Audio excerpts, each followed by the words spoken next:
Assalamualaikum warahmatullahi wabarakatuh. Pada pagi ini, saya Novia Putri Cahyaningrum NPM 008 akan mempresentasikan tentang analisis laporan keuangan rasio profitabilitas. Yang pertama adalah pengertian rasio profitabilitas. Apa sih pengertiannya? Rasio profitabilitas ini merupakan rasio untuk menilai kemampuan perusahaan dalam mencari keuntungan dan memberikan ukuran tingkat efektivitas manajemen suatu perusahaan yang ditunjukkan oleh laba yang dihasilkan dari penjualan dan pendapatan investasi. Nah, penggunaan rasio profitabilitas ini dapat dilakukan dengan menggunakan perbandingan antara berbagai komponen yang ada di dalam laporan keuangan, terutama laporan neraca dan laporan laba rugi. Nah, pengukurannya ini dapat dilakukan untuk beberapa periode operasi yang bertujuan agar terlihat perkembangan perusahaan dalam rentang waktu tertentu. Nah, itu tuh baik penurunan atau kenaikan sekaligus mencari penyebab perubahan tersebut.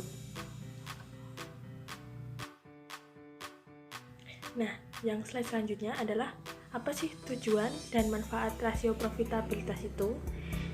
Tujuan penggunaan rasio profitabilitas bagi perusahaan maupun pihak luar itu yaitu yang pertama, untuk mengukur atau menghitung laba yang diperoleh perusahaan dalam satu periode tertentu. Yang kedua, untuk menilai posisi laba perusahaan tahun sebelumnya dengan tahun sekarang. Yang ketiga, untuk menilai perkembangan laba dari waktu ke waktu. Yang keempat, untuk menilai besarnya laba bersih sesudah pajak dengan modal sendiri. Yang kelima, untuk mengukur produktivitas seluruh dana perusahaan yang digunakan baik modal pinjaman maupun modal sendiri. Yang keenam, untuk mengukur produktivitas dari seluruh dana perusahaan yang digunakan baik modal sendiri. Yang ketujuh adalah dan tujuan lainnya. Manfaat apa sih yang diperoleh dari rasio profitabilitas ini? Nah, manfaat yang diperoleh ini untuk yang pertama, mengetahui besarnya tingkat laba yang diperoleh perusahaan dalam satu periode. Yang kedua, mengetahui posisi laba perusahaan tahun sebelumnya dengan tahun sekarang. Yang ketiga, mengetahui perkembangan laba dari waktu ke waktu. Yang keempat, mengetahui besarnya laba bersih sesudah pajak dengan modal sendiri. Yang kelima, mengetahui produktivitas dari seluruh dana perusahaan yang digunakan, baik modal pinjaman maupun modal sendiri. Yang keenam adalah manfaat lainnya. Nah, ini kita akan mengetahui apa sih jenis-jenis rasio profitabilitas itu. Nah, yang jenis-jenis rasio profitabilitas itu ada 4. Yang pertama adalah profit margin on sales. Yang kedua, hasil pengembalian investasi atau return on investment atau ROI. Yang ketiga adalah hasil pengembalian ekuitas atau return on equity atau ROE. Yang keempat adalah laba per saham biasa atau earning per share of common stock. Pada slide ini, kita akan membahas tentang jenis rasio profitabilitas yang pertama, yaitu profit margin on sales.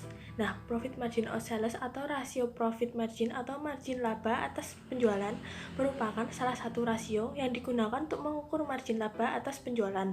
Nah, cara mengukur rasio ini dengan membandingkan laba bersih setelah pajak dengan penjualan bersih. Nah, terdapat 2 rumus untuk mencari profit margin. Yang pertama adalah untuk margin laba kotor dengan rumus profit margin sama dengan penjualan bersih dikurangi harga pokok penjualan dibagi dengan sales. Nah, margin laba kotor ini menunjukkan laba relatif terhadap perusahaan dengan cara penjualan bersih dikurangi harga pokok penjualan. Rasio ini merupakan cara untuk penetapan harga pokok penjualan. Nah, terus yang kedua adalah untuk margin laba bersih dengan rumus net profit margin sama dengan earning after interest and tax atau EAIT dibagi dengan sales. Nah, margin laba bersih ini merupakan ukuran keuntungan dengan membandingkan antara laba dengan bunga, laba setelah bunga dan pajak dibandingkan dengan penjualan. Nah, rasio ini menunjukkan pendapatan bersih perusahaan atas penjualan. Nah, jenis rasio profitabilitas yang kedua adalah hasil pengembalian investasi atau return on investment atau ROI.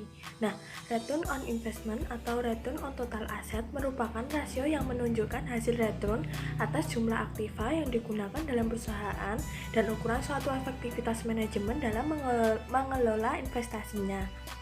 Nah, hasil pengembalian investasi ini menunjukkan produktivitas dari seluruh dana perusahaan, modal pinjaman maupun modal sendiri. Semakin tinggi rasio, maka semakin baik. Nah, kegunaan rasio ini bagi perusahaan adalah untuk mengukur efektivitas dari keseluruhan operasi perusahaan. Nah, rumus return on investment atau ROI ini adalah return on investment atau ROI sama dengan earning interest after interest and tax atau EAIT dibagi dengan total aset. Nah, rasio return on investment ini dihitung dengan membagi laba sesudah bunga dan pajak dibagi dengan total aktiva perusahaan atau jumlah aktiva yang digunakan dalam perusahaan. Nah, ada satu lagi rumus, itu rumus return on investment dengan pendekatan DuPont. Nah, dalam mencari pengembalian investasi dapat juga menggunakan pendekatan DuPont. Dan hasil yang diperoleh dari rumus tadi dengan DuPont ini adalah sama. Nah, rumus ROI pendekatan DuPont ini sama dengan ROI sama dengan margin laba bersih dikali perputaran total aktiva. Jenis rasio profitabilitas yang ketiga adalah hasil pengembalian ekuitas atau return on equity atau ROE. Nah, hasil pengembalian ekuitas atau return on equity atau rentabilitas modal sendiri ini merupakan rasio yang untuk mengukur laba bersih sudah pajak dengan modal sendiri. Nah, rasio ini menunjukkan efisiensi penggunaan modal sendiri. Semakin tinggi rasio, maka semakin baik, yang berarti posisi pemilik perusahaan semakin kuat dan begitu pula sebaliknya. Rumus return on equity ini adalah earning after interest and tax atau EAIT dibagi dengan equity. Rasio return on equity ini dihitung dengan membagi laba sesudah bunga dan pajak dibagi dengan modal sendiri. Nah, ROE ini juga ada dengan pendekatan DuPont. Nah, rumus dalam mencari pengembalian ekuitas ini dapat juga menggunakan pendekatan DuPont dengan hasil yang diperoleh sama dengan rumus yang tadi. Nah, rumus ROE pendekatan DuPont ini adalah margin laba bersih dikali perputaran total aktiva dikali pengganda ekuitas. Nah, jenis rasio profitabilitas yang terakhir itu adalah laba per saham biasa atau earning per share of common stock. Nah, rasio laba per lembar saham atau rasio nilai buku merupakan rasio untuk mengukur keberhasilan manajemen dalam mencapai keuntungan bagi pemegang saham. Nah, semakin tinggi rasio ini, maka tingkat pengembalian untuk pemegang saham juga tinggi. Keuntungan bagi pemegang saham adalah jumlah keuntungan setelah dipotong dengan pajak. Keuntungan yang tersedia bagi pemegang saham biasanya adalah jumlah keuntungan dikurangi pajak, dividen, dan dikurangi hak lain untuk pemegang saham prioritas. Nah, rumus untuk mencari laba per lembar saham biasa ini adalah laba saham biasa dibagi dengan saham biasa yang beredar. Nah, apabila dalam perusahaan tersebut ini di samping saham biasa juga terdapat saham prioritas, nah kita itu dapat menentukan mana yang menjadi hak pemegang saham prioritas setelah dikurangi dari laba yang diperoleh. Baru kemudian menghitung laba per lembar saham masing-masing saham. Nah, setelah kita tahu materi-materi tentang apa sih itu pengertian rasio profitabilitas, manfaat, tujuan, dan jenis-jenisnya, kita akan mencoba menganalisis rasio profitabilitas PT Telekomunikasi Indonesia.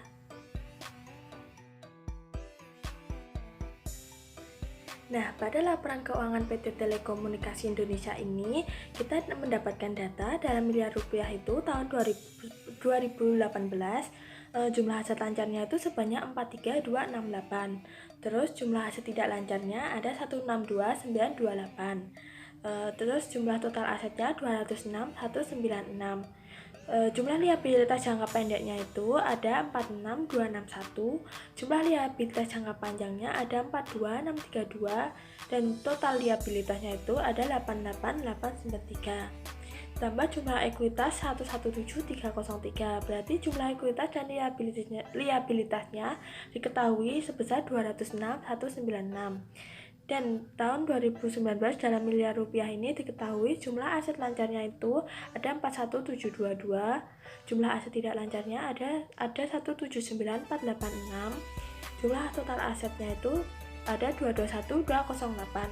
Nah, jumlah liabilitas jangka pendeknya ini ada 58369, jumlah liabilitas jangka panjang 45589, dan diketahui jumlah liabilitasnya itu ada 103.958. Nah, dan jumlah ekuitasnya ini ada 117.250. Berarti jumlah ekuitas dan liabilitasnya ini diketahui sebesar 221.208. Nah, dalam laporan laba rugi ini juga diketahui dalam miliar rupiah. Tahun 2018 ini pendapatannya itu sebesar 130.784, bebannya sebesar 93.009, laba usaha 38.845, laba sebelum pajak penghasilan 36.405, laba tahun berjalan 26.979, jumlah laba bersih komprehensif tahun berjalan sebesar 31.921. Nah, laba yang diatribusikan kepada pemilik entitas Indo ini sebesar 18.032. Dan tahun 2019 ini dalam miliar rupiah juga diketahui pendapatan sebesar 135.567, bebannya ini 93.913, laba usaha 42.394, laba sebelum pajak penghasilan 37.908, laba tahun berjalan 27.592, jumlah laba bersih komprehensif tahun berjalan ini sebesar 25.400, dan laba yang diatribusikan kepada pemilik entitas Indo ini sebesar 18663. Nah, dari data tadi kita dapat menentukan rasio profitabilitas dari PT Telekomunikasi Indonesia ini. Yang pertama adalah profit margin. Profit margin ini adalah rumusnya laba bruto dibagi total pendapatan. Penyelesaiannya dalam miliar itu 38.845 dibagi 130.784 itu menghasilkan 29,7%. Nah, dari 2018 itu profit marginnya adalah 29,7%. Nah, dalam tahun 2019 ini penyelesaiannya itu profit marginnya 42.394 dibagi 135567 menghasilkan 31,3%, yang berarti profit margin tahun 2019 ini sebesar 31,3%, yang berarti naik 1,6%. Hal ini berarti rasio profit margin usaha PT Telekomunikasi Indonesia pada tahun 2018 sebesar 29,7%, yang berarti 29,7% dari penjualan mampu menghasilkan laba operasi. Dan pada tahun berikutnya mengalami peningkatan 1,6%, sehingga pada tahun 2019 menjadi sebesar 31,3%, yang berarti 31,3% dari penjualan mampu menghasilkan laba operasi.